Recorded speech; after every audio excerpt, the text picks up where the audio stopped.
sit, we're practicing this little greeting routine with Coco. So I'm having her sit, stay. We're out on the street where there's a lot of stuff going on, lots of noises and things. And so I had her sit. I stepped away. I gave the person we're greeting a little treat to give to the dog, to give to Coco. She's waiting. See how the leash is always loose? And if she tries to get up before I release her, I'm just going to tap it and release. It's all very gentle and gentle but firm, of course. And she's waiting until I go down there with my right hand. See how I'm pausing? She's really waiting. Go say hi. And she's very distracted on the street, but I'm doing it out in public because we know about how distracted she gets. Come, calling her to me. We're just going to do this 3 times. Good. So you get to practice your sit, stay, sit.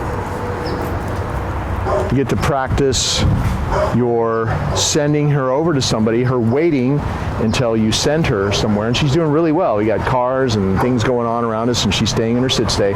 With my right hand, you get to practice that release, her really waiting until you say, go. And then you get to practice, come. Your come command. She can't wait to come back to you. Good. And we know that she has a really good come command now. We practice that a lot. So this is just a way to practice half of the training. You've got the sit, stay, you've got the go command, you've got the come command. And see how I'm always handling the leash? It's always tap and release, tap and release. I'm never doing like this. I'm never dragging her around. So it's really more about having a little bit of finesse with the little dog, and just, you got this little tiny prong collar that closes with the same pressure all the way around instead of just a regular collar that's right here. So use that little thing. You can see I'm using it throughout the video, and it's not causing her pain because I'm not jerking and yanking. I'm just kind of tapping it and releasing it. And if you use this, if you handle the leash this way, it's going to start working pretty easily without the prong collar as well later on. But I think this helps you a lot since it closes with the same pressure all the way around. You haven't done this before, so you should use the prong collar for a while. And then later on, you can just switch to the regular collar because it will work after you've been using my collar for a number of weeks, and just see how things go. Anyway, this greeting routine is just great to do with members of the family. You can all switch up, and one time you can be the person that's being greeted, the other time you can be the person that is actually the trainer sending over to the person to greet.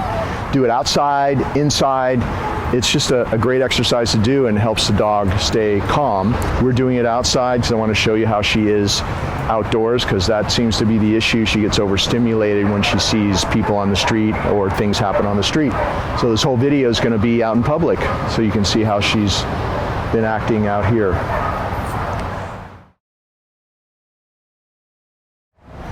Sit. Now you see how alert she is. She just saw a dog come out and get into a car, and that's why I'm doing all these things in public, so you can see here that you can do this not only in your house but out in public with all the distractions as well. So I had her sit, go to your mat. I'm going to walk her over, down, practice her little down stay. Of course she's a little bit distracted because of all the things going on, but she's still staying in her little down stay here.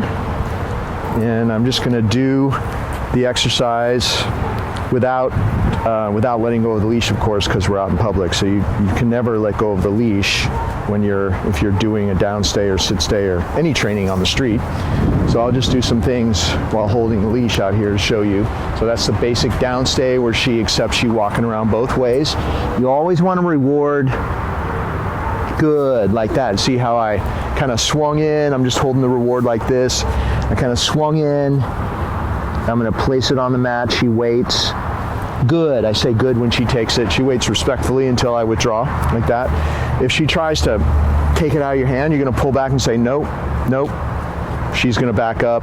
She'll allow you to leave it there. But make sure that she's being respectful and she's really waiting for you to withdraw, and then she can take the reward. And always say good when she takes it. Nope. See that?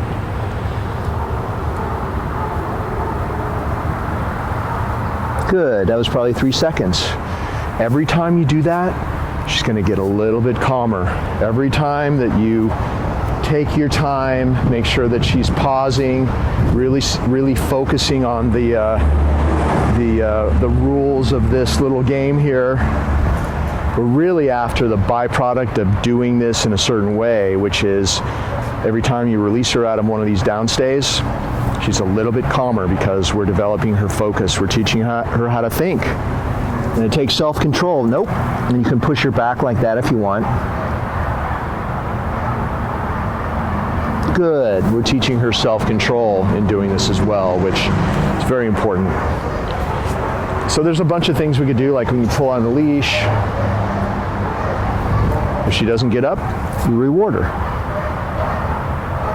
Nope, she's kind of close there, so I'm pushing her back a little bit.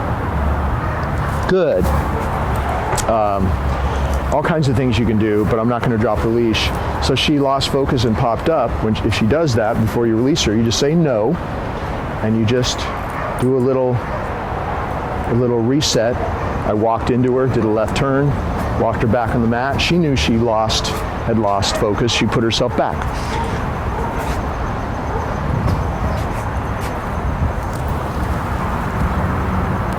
Good. The way to release her out of this exercise is to stand back next to her like this. So the only way she gets off the mat is when you release her in this way. So you're holding the leash like this. You see how I'm holding the leash? This is the way you hold it when you're walking her. Hold it like that. So the back of the part that goes to her collar, it comes out the back of your hand. You can pat your leg with your left hand like that and say, okay, walk her off the mat, have her sit, and then release her to be free here. She's still on the clock until I tap her chest and say, go. And now she's free. Always pick up this mat because she's going to want to run back and hang out on it. And this is a very exclusive spot. You'll start to dilute the power of this mat if you let her hang out on it like it's doggy bed or run around on it or whatever. So you need to make sure that she only goes on the mat with your permission, just the way I started this out in the beginning. She only comes off with your permission, the way you just saw me do it, and then she can't possibly go on the mat any other way.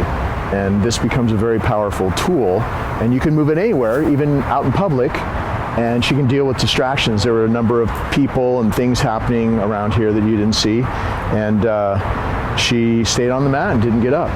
So it's a great thing to practice everywhere. Sit. We're going to cross the street here. We're out in my neighborhood taking a walk, and she may be distracted by something, but still she's staying in a sit stay. Whenever I cross a street, I always have her sit at a curb. I do this little walk around, sit stay thing at every curb. I want her to respect these boundaries. And if you're always doing this when you're taking her for a walk, it starts to become second nature, where she will wait and calm down at each boundary. And then between here and, see how she wants to get up because she sees some people over there. Between here and the other side is the calm zone. So, okay, doesn't matter if she sees something, just carry on with what you're doing with her and she will respond. So I'm going to walk over here. So it's the calm zone is from curb to curb. And then when you get to the other side, sit, and here you release her to be free. Go. And then she's free.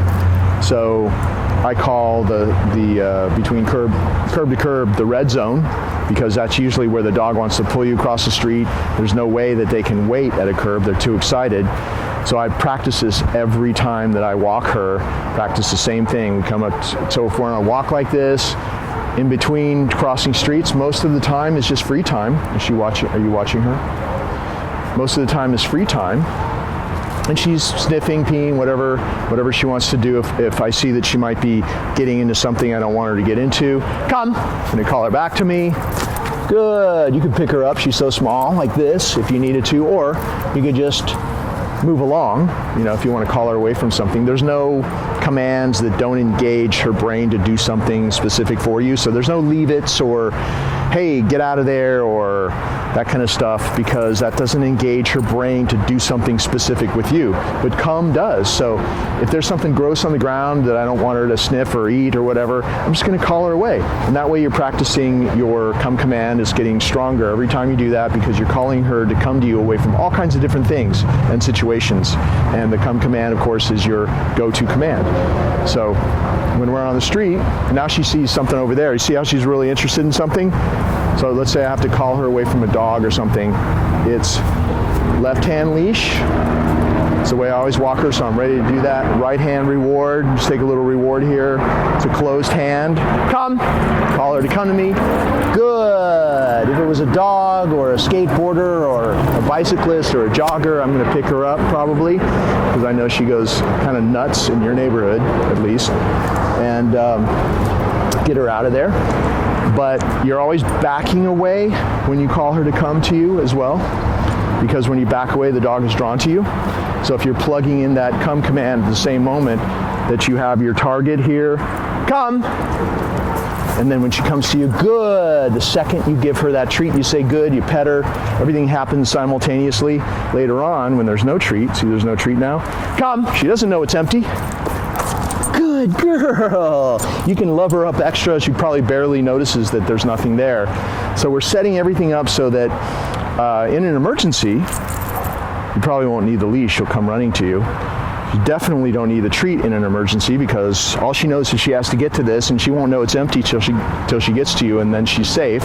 Make sure that when you call her to come to you, come, that you're always taking the leash, or if she's off leash, because that would be an emergency if you called her off leash, you hook your hand under her collar so you have her, because most dogs will learn they can grab the treat and run away again. So you need to have her continue to be used to the fact that when she comes to you, she's going to stay there. You're going to pet her. You're going to, have the leash and maybe have her do something else, like a sit or something like that. But you don't want her grabbing the leash, grabbing it really fast and running away, because a lot of dogs will do that. And then the other thing about, since we're out here on the street, about walking her is to always keep the leash loose. Because if you are letting her pull you, and actually, why don't you follow me? Just follow me this way. We're going to walk this way. And I don't know if she will pull me, because, of course, I've been practicing with her for weeks now. And if she pulled me, I would just tap her or call her to come to me. And you see the result. There's no pulling. And if she did come, I can call her back to me. Good girl. I can do that. Or I can just tap the leash, because the little prong collar is like, I say this all the time, it's like power steering on your dog. Tap and release and she stops. See how easy that is? Your biggest enemy out on the street is a tight leash. So if you're anticipating that she's going to cause trouble and you're doing this, or you're allowing her to pull you, or you're allowing her to lead you around like this, you see it all the time. The dog is leading you around. She's gonna feel like there's no leadership on the other end, that's for sure. And she's more likely to guard you as if you're an object to guard, instead of being in charge of her. So that tight leash creates overstimulation and tension in the dog. Having a loose leash enables the dog over time to relax more and more and more. And also, you're practicing your come command. So somebody's walking over here, you can't see it, but she sees that person, come, calling her away. Good. So anytime that you see her perk up like that, hey, look, there's somebody coming. You know how she gets. Oh, you can't see it. They just turned into that driveway. But you saw her. She was very interested in somebody who was walking over there. Every time you see her perk up like that, you got your pouch on you. Come, call her back to you. Good girl. Practice that all the time. And you see how good she's become already. But you need to practice it, because she needs to do it with you. And there's somebody, why don't you turn right behind and show this person walking towards us really quickly. Just show that person, see the person on our side, and then turn back. And then you will see, as they come closer, she'll notice that person.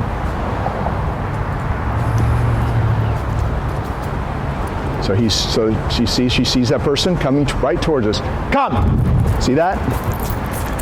Good. And in this case, since he's going to walk right past us, I'm going to pick her up and probably do this as he walks past, although he's getting in his car right there. So that's what you'd want to do, though, is you want to always do something first that enables you to keep her calm, instead of letting her get to that place. There's another person there.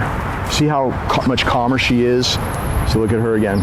If you're holding her and you kind of turn away and you're giving her rewards when that person walks past. She's not on the ground, she's not on a tight leash, so she's not able to practice her same old stuff, you know, her craziness that we've seen at your place. And it works really well. So can just continue doing all these things and she will get better. Okay, so I walked her up to the crate, I had her sit, I'm opening the door, I'm gonna send her in, go in the crate, there you go. She goes in there. She likes going in her crate because in there is where she eats. We always put her bowls of food in there. She gets treats, like if we weren't feeding her, we're just finished with a walk or something, she goes in there, I give her a treat, I take off her leash. In this case, I'm going to take off that little prong collar as well. And you can leave this on during the day, but definitely at night take this off and I can just hang it on the door like that so it doesn't get tangled up in itself. If you throw it down in a pile, it'll get tangled.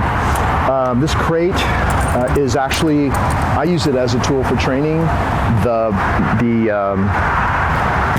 routine is all about waiting at a boundary, just like you saw with the curbs, how we did the boundaries with the curbs, which we also do with every doorway, the same thing. We step out, we step back, just like what we did with the curbs on the other clip on this video. And this is a very important boundary as well. It's the boundary to her den. Dogs are naturally den animals. So she eats in there, she sleeps in there. We always have comfortable blankets, towels in there for her. And she waits for permission to go in. She waits for permission to go out. During her day, she's probably in and out of this crate every hour or so. And it's always waiting and then sitting at doorways until we get outside and let her out. When I take her out, the way I do it is I attach this little training collar. If I'd taken it off, I attach this to the leash. I don't know if you can see this, you can probably zoom in. There's a little round spacer that you don't touch. The leash is attached to this funny shaped buckle, not to the spacer. You don't touch the spacer, and it can't be twisted, so make sure that it goes like this, because if it's twisted, it won't work. And then you open the door, and if she tries to come out, you just do this, and you can say no. And you can actually start off that interaction with a treat when she waits, like that, just a little treat. And while she's munching on that, you can just hook up that prong collar. Now she's got everything on, the leash, the prong collar. She's still waiting, and this is a little exercise I do. I will stand up with the door open. If she stays there, I'll give her treats. I'll try to get back like this. See how I'm walking all the way back as long as the leash will go. She gets a treat for that. And so she's really respecting this boundary, just like any other boundary. And then I say, okay, and she comes out. So she's waiting for permission to come out. That way you never have this little dog that just rushes out and runs between your legs or whatever and can't wait to get out of the crate because you're practicing that little boundary exercise you just saw me do with her. When you take her out of the crate, make sure you close the door, because this continues to be a very exclusive place in there, because she can only go in or out of this place with your permission. And in there, everything good happens. In her mind, all good things happen in there. She gets treats. That's where she gets fed. If you have bones or chewies that you're giving her, only in the crate. You don't want to squander your power just by giving them to her randomly around the house. Make sure that you give her all her favorite stuff in there. You'll always have the crate. She can't wait to go into it. She'll love it. You can manage her with, if things get too crazy, you can put her in her crate in another room behind a closed door, and she'll be fine in there for a couple hours chewing on her bone. So always use this crate. Also traveling, she'll be used to it if you need to travel with her. Always use this crate. It's a tool for training. It helps with the other training. So it's way more than just like throwing her in a box and closing the door, as you can see. So just keep practicing this routine that she already knows, and it will help the other aspects of the training as well.